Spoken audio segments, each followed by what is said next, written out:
I don't know about you, but whenever I see a hole in a wall, I want to peer through and see what's on the other side. And with this kind of man-made bit of rock, there's a man-made hole, and I'm going to see if I can find some creative ways of peering through the other side with my smartphone camera.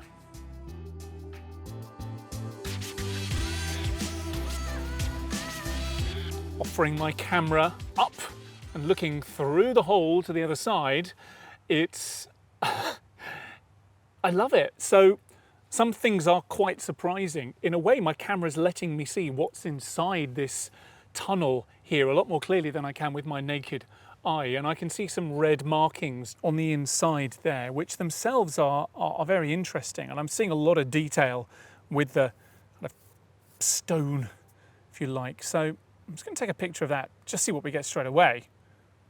Now, that's sort of interesting, but when you see a tunnel, a hole like this, you want to see what's on the other side. And at the moment, because there's a lot of dark in the main part of the frame, I'm not able to see the light at the other end. I'm focusing on the dark, and the camera is too. So what I can do is just try and tap to the other end, tap on that point at the end and see the trees on the other side, but the camera cannot compute all of the darks from inside the tunnel and the lights on the other side at the same time. It's a dynamic range thing, so it's either one or the other. Now what I can do is to turn on HDR, high dynamic range, which may allow me to see more lights and more darks at the same time. But bear in mind that what you see isn't always what you get on a smartphone camera, and because HDR takes multiple exposures and squishes them all together into one output, you may not see the final output when you're framing up the image. So there's a little bit of kind of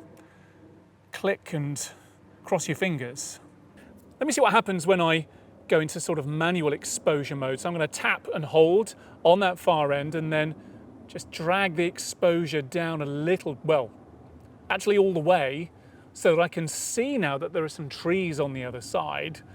And you can see now that you can start to see the green of the tree on the other side, which is lovely, but at the expense of all of the detail of the tunnel.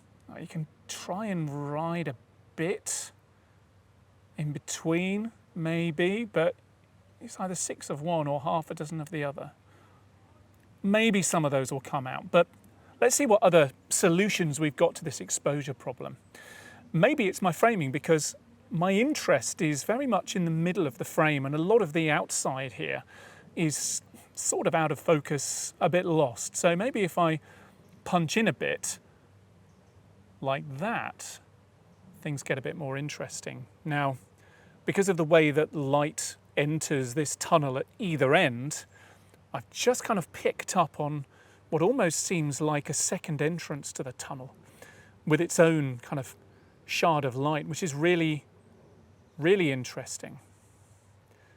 Now, if I just tap to focus on the end, I now get to see more of the tree without losing too much of the detail of what's inside the tunnel.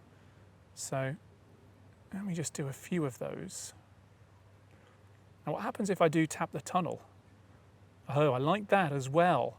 So now I can see that there's a tree there, but it's ever so slightly out of focus, because instead I'm looking at the journey to the tree.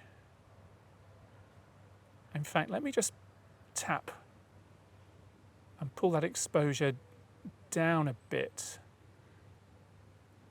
I think that's a kind of happy medium there. That's really lovely. And what I'm noticing is that it's not completely round, this tunnel. There's a kind of little chip out of the top that, if I just adjust the framing a little bit, still keeping the hole in the middle, but approaching it from an angle just below, I think that creates a kind of interesting, almost a kind of silhouette effect there. Yeah. And I do like this red at the entrance to the tunnel, so maybe if I weight that hole to the bottom, that's the interesting frame. And again, focusing on the tunnel, focusing on the tunnel, but just bringing the exposure down to balance the tunnel and the background. I think that might be the winning shot here. I feel like I've tried quite a few different things here, but I'm confident that I've got a few really successful shots. Let's take a look. In this frame, we can very clearly see the light at the end of the tunnel, and we can see the greens of the trees. That all looks great, but unfortunately that's at the expense of everything else to do with the tunnel. It's far too underexposed for the larger part of the image. Really only the entrance to the tunnel right at the bottom of frame is visible, and even then very out of focus. So nice idea, but it's not particularly well executed there. Enabling HDR and riding the exposure manually, I'm able to get more of a balance this time between the green and the light end of the tunnel and the tunnel itself. I'm able to expose for a lot of those textures. Again, though, I feel as though a lot of the frame is wasted and out of focus, that I kind of want to be a lot closer to the action than I am here. Deploying my 2x lens on this camera, I'm able to zoom in to halfway through the tunnel, and that's where this frame starts.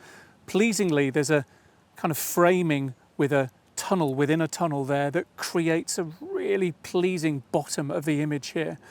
Again, by riding the exposure, I'm able to balance the textures inside the tunnel with the light at the end of it. But crucially for me, my point of focus is inside the tunnel. That's enabling me to see those textures. I think this works best when the tree at the end is out of focus. I know what a tree looks like. I don't need to see every detail. It's what's inside the tunnel that is the most interesting point for me. And that's why this is the most successful of the frames of this man-made tunnel that I've taken today.